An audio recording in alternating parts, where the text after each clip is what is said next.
Shalom. Call Allah Yahweh Ba'Shem Yahushai.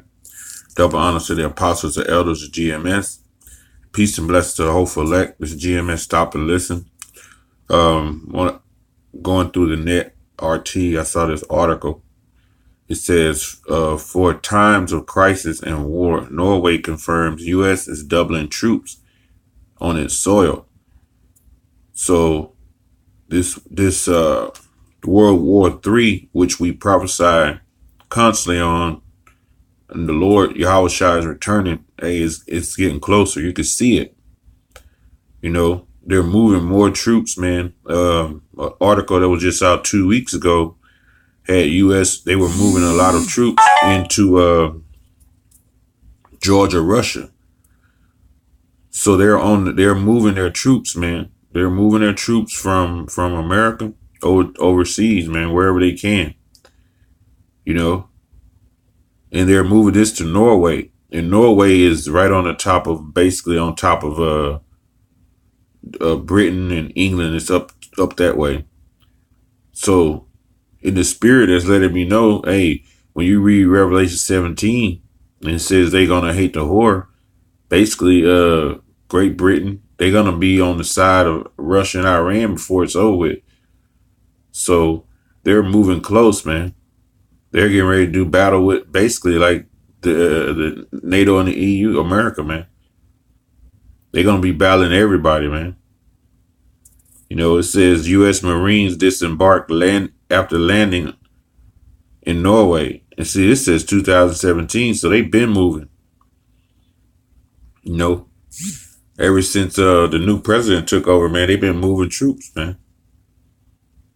You know, it says the U.S. will double the number of its Marines stationed in Norway, Oslo, confirmed. Moscow has repeatedly warned that alliance buildup near its borders could worsen security situations in states where troops are stationed.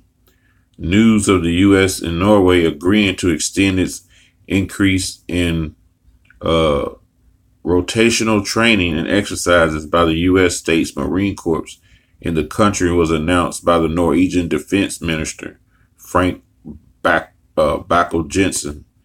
The arrangement will continue beyond 2018, and the American unit may include up to 700 Marines. Since 2017 January, some 330 U.S. Marines have been deployed to the Scandinavian country. Their arrival marked the first time that the foreign troops had been stationed in the NATO member states since the end of World War II. So as you know, they haven't been there since then, man. So something is, you know, it's getting ready to happen, man. We know it through the power of Yahweh Ba'Shem Yahushai and through the scriptures that war is inevitable, man. This has to happen in order for the nation of Israel to be put back on power, man, on top. It says Norwegian authorities have also decided to add more and more locations for training, in addition to Værnes Air Station in central Norway. The U.S. Marines will now also be training at Søtermoen Camp in the north, which is the largest garrison in the country. U.S. Marines could arrive this autumn. You see them moving in, man. They preparing for war. You know, and it brings me to the scripture. Joel 3:9. It says, prepare ye this among the Gentiles. Prepare war. Wake up the mighty men. Let all men of war draw near. Let them come up. It says prepare war, man. You go into prepare, it means to set apart. Let me see, go down to Strong's. To pronounce or observe as, right? To appoint, to bid, to appoint, to pronounce. And that's what you see. And it says war. Battle. That's straight up. That is the engagement. General war. This is a war. And that's what they get ready to do. They're preparing, man. They're bidding, they're announcing. When they say troops are moving in, they're letting you know, hey, we're getting ready. They basically, this is an announcement to all the world, man. Hey, this is what's getting ready to happen. This is what we're preparing for. It says, wake up, arouse the mighty men, right? The mighty men are basically the valiant men, the brave men, which are the warriors, the soldiers. You know, they have a lot of planning to do. Let the men of war draw near, man. They have a lot of you said let the men of war draw near. You have a lot of planning that goes on when you move troops like this, man. You have to get the Congress has to make their moves and order the generals, and then the generals have to strategically plan and map out and coordinate. It's a logistics, man. And when you're dealing with war, it's a lot of logistics. You know, it's like basically more logistics than fighting, because you got to plan where you're going to stay. You got to, because, hey, Norway letting them stay, believe me, it's not no, hey, come on in, we're cool with you. It's logistics, and they're getting paid a lot of money to basically let them stay there. It's like renting the land or the buildings. They're making a lot of money doing this. It's a lot of money to be made by Norway by letting troops be there. You know, that's why you had the statement that was made by EU when Trump tried to put sanctions on Iran couple weeks ago. They had made the statement, if anybody want to basically roll with America, they will be punished by the EU, because they know when you start moving troops, it's a lot of logistics and money is being made by these countries, man. A lot of money. So it basically, you know, it's a lot of planning. You know, so you have to wake those mighty men up, those generals and colonels, and they have to plan this, man. They have to plan every move, man. And even when they get bunkered down for war, it's going to be a lot of planning. Even when they go into war, man, every strike you have to plan. You know, go back to 2, because they're moving out. This was a scripture, Joel 2:20 says, but I will remove far from you the northern army. This is America, man. This is the American army. And I will drive them into a land barren and desolate. And their face will be towards the east sea, which that land barren and desolate is they're going to eventually make it to Saudi, man. But you have a lot of bases that have been opened up around that Saudi region, a lot of naval and air force bases along those coasts. He said is face towards the east sea, meaning that Euphrates River, the Persian Gulf, Euphrates, tongue twister, and his hinder part towards the utmost sea, the Red Sea. And his stink shall come up, and his ill savor shall come up, because he have done a great thing, man. You know, it says stink shall come up, man. Meaning there's going to be a lot of death in that region, man. You know, in that time. Let's read one more scripture. Jeremiah, I think it's 46. 46, is it 46?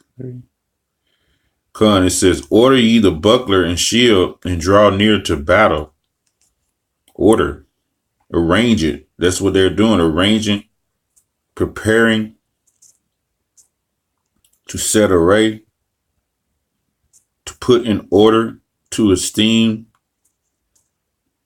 bring the experts of war and battle, prepare ye the buckler and shield, man, and draw near the buckler, the defense, man. Bucklers are the defense, right? It says shield as guarding by prickling this. So bring your defenses, your armies, bring them to, because your armies is your defense. So bring them near. It says, verse 4, harness the horses and get up ye horsemen. It says, harness the horsemen, man. when you put a harness on a horse, you're preparing him to move. It says to make an attack, to begin to battle. You're preparing them to go into battle when you harness your horses. Because in the old days, they fought battles on the horseback. The modern day horses are like the tanks, man. The tanks and the aircraft. You have to prepare to make sure all the tracks are ready. You have to check out the planes, make sure everything is operational, that it can go into this battle, and for them to have 100% accuracy, to be able to have those tanks to be able to shoot proper basically like the tanks shoot like big they're like big shells, man. Look like big bullets. You have to prepare, make sure everything is right. Harness the horses and get up, ye horsemen, and stand forth with your helmets. Furbish the spears and put your brigandines. Wherefore I have seen them dismay and turn away back. Their mighty ones are beaten down, and they are fled apace, and look not back, for the fear was around about, saith the Lord. So they are preparing to go into a battle, putting their helmets on. This is a scripture. You look at the fold of it, they're preparing to actually go into battle. The last battle, which is going to be World War III, man. You know, which they're basically going to be beaten down in that war. When you read in 2nd Ezra, the 13th chapter, man, they're getting ready to go into the Third World War, which it wouldn't be no return. They're removing these armies to the northern border. A lot of you people, it'll be the last time you see your kids, man, when they go off to war. So the Lord's preparing this last battle. And this last battle is to raise up Israel in the end, man. So he has to bring this last battle in, which is going to destroy America, which will lead to Israel reigning over the world, man, again. And this is what we look forward to. Every time we see troops moving in, this is the signs, man. We know that we're getting close. You see troops moving in, getting ready for battle. We're moving close, man. And with that, I'm going to give all praises to the Heavenly Father and the Son, Yahweh Ba'ashem Yahushai. Double honors to the apostles, the elders of GMS who rule well. Peace and blessings to the hopeful elect. It's GMS Stop and Listen. Shalom.